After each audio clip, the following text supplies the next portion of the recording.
Things that make you go, September 1997, Bellevue, Washington. Politicians are not, by definition, corrupt. By definition, however, corrupt politicians are our elected representatives. Feminists assert most domestic violence studies that indicate women commit as much abuse as men ignore that women do so in the context of conflict initiated by men. Conveniently, they ignore the conflict women create, the ways women emotionally and verbally abuse others. Many employers hire and promote people who lie to their face and stab them in the back, and demote or fire people who tell the truth. What kind of company will such practices produce? What kind of people do business with that kind of company?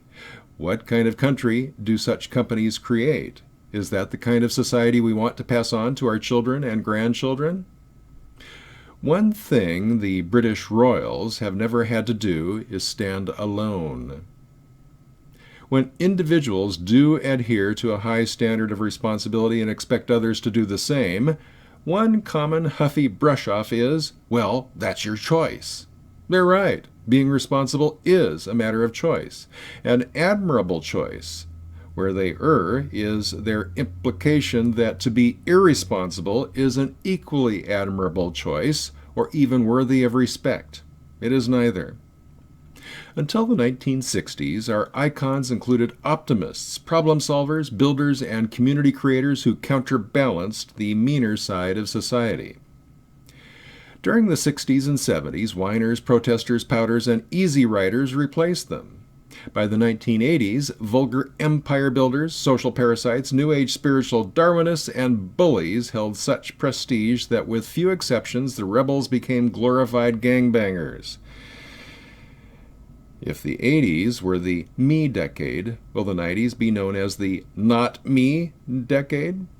In retrospect, I think I was right about the 1980s, but while the 2000s may have turned, I think I was right about the 1990s, but while the 2000s may have turned into the man up decade, the 2010s are shaping up to be the feel the pain decade, which may lead the 2020s to be known as the thanks for nothing decade.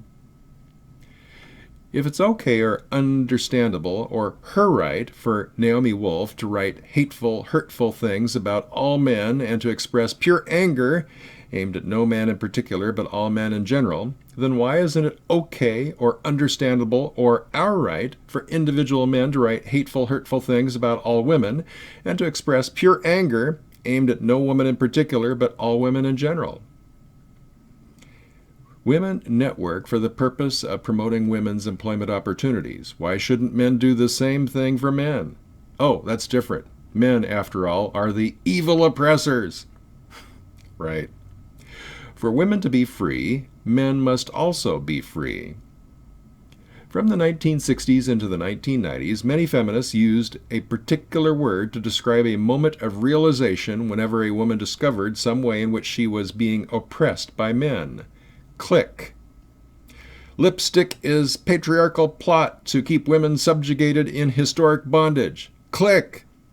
Lipstick is a... Where am I?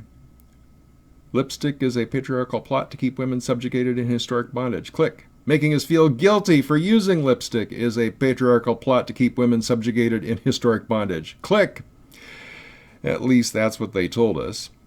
But their behavior toward men and the women who refused to embrace victimhood suggests they were really using a different word, clique, spelled C-L-I-Q-U-E. Some women think violent behavior is evidence of a strong opinion, and some women think a strong opinion is a sign of violence. The former don't understand why they keep going to bed with abusers. The latter blame it on all men. Both are confused. The personal is political does not mean everything personal is political. Your bowel movement, for example. Of course, if past performance is any indicator, some eco-nurturing, vegetarian, cat-worshipping, dog-hating feminists will find a way to make it a feminist issue. They'll come up with something stupid like, meat eating causes constipation. Meat eating is a red banner of shame hanging over the patriarchal, cat-oppressing, dog-dominated military-industrial complex.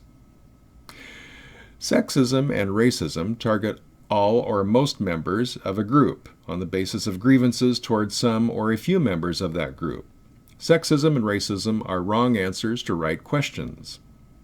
Most sexist and racist practices are where they do most men and whites the least good and most women and minorities the most harm. Blaming men and whites does no good, ignores where the problems really are, and encourages a siege mentality among most men and whites. Ironically, feminists and minority leaders call this siege mentality evidence of sexism and racism. Sadly, they're right, but it's their sexism and their racism. If it's fine for women to use men, then why is it bad for men to use women? A scene we'd like to see in a movie. A young woman is in the army and in combat. She is ordered to fire on the enemy, but refuses until one of the enemy, seeing a woman, makes some sexist remark, at which point she grabs up 2 high-powered machine guns and mows all the enemy down. Well, it'll be fun.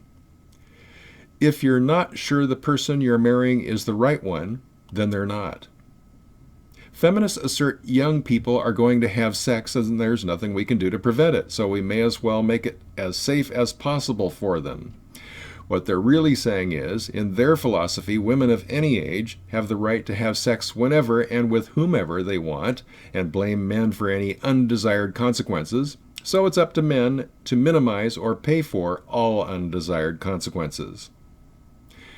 When a woman talks about pregnancy and the pain of labor, it's your child, but during divorce, it's my child.